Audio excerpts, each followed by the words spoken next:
96. Yeah, they're supposed to replace them, aren't they? Coming to the end of the... Here they come. Here we go.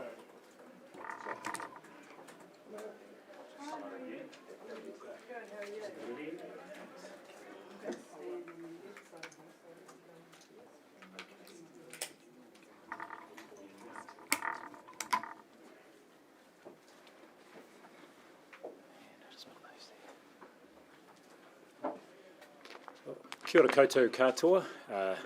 Welcome to the Ministry of Health. Thank you very much for being here again today, and once again I'd greatly appreciate it if you could include the sign language interpreter in the picture today. So I just want to update you on the situation in New Zealand as it stands. You'll be aware that following developments over the weekend, the case definition we are using in New Zealand includes a history of travel to anywhere in mainland China now, not just Wuhan city or the Hubei province. And what I can say is we don't have anyone at this point who fits the definition of a suspected case that we know about, and we don't have any confirmed cases in New Zealand. There is testing underway on a handful of people. There have been tests done over the last week or so. As you also know, those tests are now being processed onshore at our ESR laboratory. You'll also be interested in the planning for the evacuation of New Zealanders and others on the Air New Zealand charter flight out of Wuhan. And what I can say is that the planning continues apace. You'll be aware that there are medical staff who will be on that flight from Air New Zealand and from St John. I don't have any further details about the timing of that flight, nor the confirmed final numbers, and that information will be released as soon as it is firmed up. You'll also be aware, and just to reiterate, that any New Zealanders and Pacific Islands people who are on that flight will be looked after at Whangaparoa military base just north of Auckland City for a period of 14 days. As you'll also be aware, and was provided an information released yesterday, the Ministry of Foreign Affairs has updated its travel advisory, and its advice currently is that New Zealanders do not travel to any part of mainland China. A number of additional border measures were announced yesterday here in New Zealand to help reduce the likelihood or risk of transmission of novel coronavirus, and those are now in place at our borders here in New Zealand. And I know there is a lot of interest in the health advice that informed those decisions by Cabinet to put those measures in place. And I just want to broadly outline those. First of all, we have seen over recent days a very significant increase in the number of cases globally. The vast majority still in China, in mainland China. But the number of cases was increasing, as was the number of countries reporting a case. And we were also seeing person-to-person transmission in a small but increasing number of countries. We also had that epidemiological evidence from a study published in The Lancet from Germany showing what is called not just person-to-person, but third-generation transmission in that small number of cases in Germany, in southern Germany. And that was a person who flew from China, was exposed to people in southern Germany, but she was asymptomatic. However, someone there caught the novel coronavirus, and then a couple of that person's colleagues also got unwell. So that is what's called actually second-generation transmission outside of China. That's the first example of that, now published in The Lancet. So that was a key piece of information. The other thing, just to be clear about, is we know that these sorts of viruses, like the influenza virus, do mutate over time. That is why if you're having an influenza injection or vaccination each year, that has to be updated each year because the virus changes over time. And we know that this virus may well be changing. And one of the features of those cases described in southern Germany is that the two last people to be infected had very mild illness. In fact, weren't even complaining of any symptoms. So their disease was only found on testing.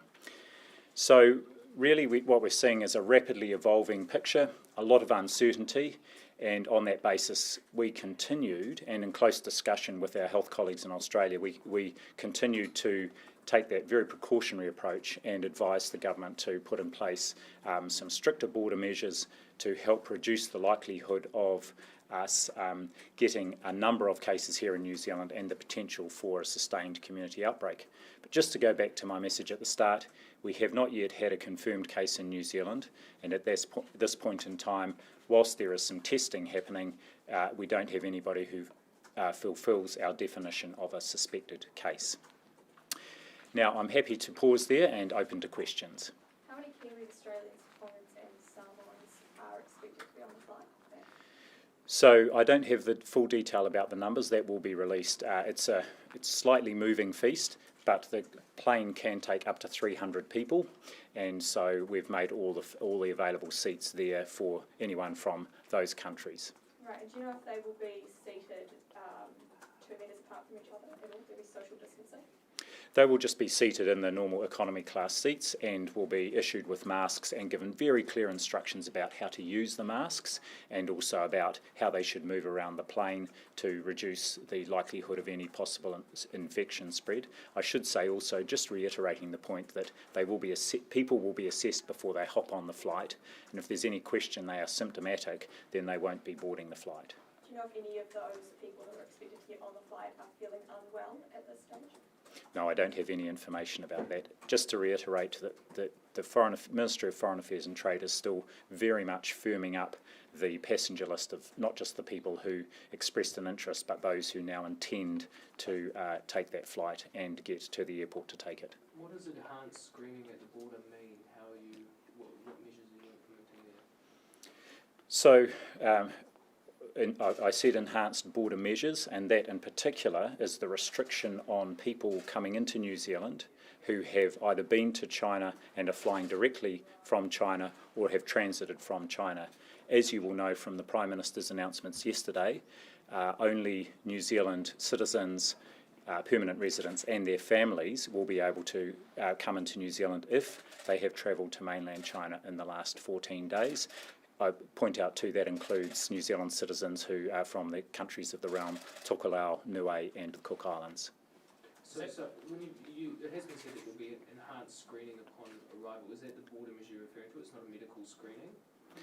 It's not a screening per se. I think there's a range of measures in place at the border. What will happen is that those New Zealanders coming off those flights who are allowed through the border, they've travelled either directly from China or have been in China, will be spoken to by health officials and given information about how they should self-isolate. So very clear information about what self-isolation means. So all New Zealanders coming in through the border will be expected to self-isolate and be given information about how to do that. Will that be monitored? That won't be actively monitored, but our experiences in these situations, and given there's a high level of public awareness, that people will be self-monitoring in this instance, and they will have clear understanding of what just is expected of them. So they won't go to the quarantine centre?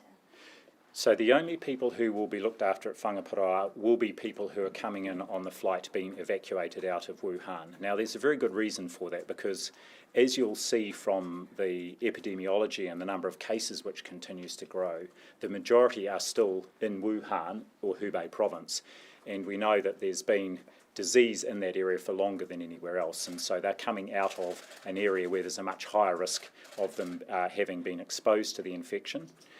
Whilst there are small numbers of cases in the rest of China, there is some risk, but it's much lower, and so our judgment is that people can self-isolate at home, and we will make that expectation clear, and we are confident that people will comply with that. Are people being evacuated out of Wuhan still going to be charged $500? I know Australia scrapped their fee. I can't comment on that further than the fact that the information was provided a few days ago that would be the expectation. They will be charged $500, which is a partial cost for the flight. Are you able to comment whether flights from China are still coming into the country. If people who are non-New Zealand nationals are on those flights, will they be turned away? What happens at that moment? Yes, correct. If they actually arrive at the border and they are non-New Zealand nationals, they will be required to, they won't be allowed to enter the country. So that's just to emphasise that the most important part of this border measure is actually the pre-screening that happens at the China end. So immigration officials and customs officials are looking at the pre-screening and at the passenger manifest at the other end to ensure that people who aren't travelling on a New Zealand passport don't actually get on the flight. Do you know if people have been turned away? I don't at this stage. It's the first day we've got this in place, but we'll be able to update on that tomorrow. So there are three flights coming from China to Auckland this afternoon. Mm-hmm. Are they part of that, or? Yes, any flight arriving today will be met with under the new arrangements and the people on that flight treated as such. Did the crew practice flying to Wuhan on simulators before they left? Well, actually, I read that in the newspaper the other day. There was a very good article about the effort that had been put in by the crew to prepare for this flight. And my understanding is the crew that will be flying the plane from Hong Kong to Wuhan and back to Auckland is already in Hong Kong resting, and that the pilots, because Air New Zealand doesn't usually fly into Wuhan, have indeed practiced the approach and so on for flying into Wuhan. So I think we're all aware our Air New Zealand crews are top class, so it doesn't surprise me. Use simulators? They practice? That was what was reported in the newspaper, and that was having spoken to, I think, the union delegate for the crew. I'll perhaps take another question or two, and I do have Dr. Caroline McElnay here with me, Director of Public Health, if there are any questions. This might have been captured already, but how many tests for coronavirus have you processed? I don't have the exact number. I was trying to find that out just before I came, but it's less than 10. How big is the medical team? That's going. Yeah. I don't have the exact numbers. I do know there's a doctor from Air New Zealand, a doctor from St John's, and a number of paramedics, but they will have to assess quite a number of people in a relatively short space of time. We can find out the exact size of that team and we'll let you know. Have you run any predictions on how the virus would spread, and is there sort of any idea of when or if it will come to New Zealand? So, to reiterate the message that we've been giving for several days, we do expect to get a case. We haven't got a confirmed case yet, and the measures that China put in at its own border, and the measures in particular in the Hubei province have really reduced the risk of someone coming here who would spread the infection. So that's important. Our new border measures will help with that. What I can say also is that another paper was published in The Lancet just a couple of days ago that had a very interesting title. It was about nowcasting and forecasting this epidemic. And you may have seen that it was estimating there is a much larger number of cases than are being reported based on modelling. And in a way that's not surprising, because we also know that quite a number of people who get this infection have either no symptoms or quite mild symptoms. And so they may not even present for medical care, and then they may not be tested as well. So this is one of the key bits of new information that on which we based our updated advice. Caroline, did you want to comment on that too? Just to follow up, that the risk assessment that we did last week, we're now doing that daily, so that we're updating that with any new information that comes in. And in particular, we're looking at the disease outside of Wuhan and Hubei province, looking at what the pattern is in the rest of mainland China, because that's where we expect to see a dramatic increase in cases. So look, thank you very much. Again, really appreciate your support for us getting these messages out. And just to point people to the Ministry of Health website, once again, the information there is updated on a daily, if not more frequent basis. So kia ora koutou.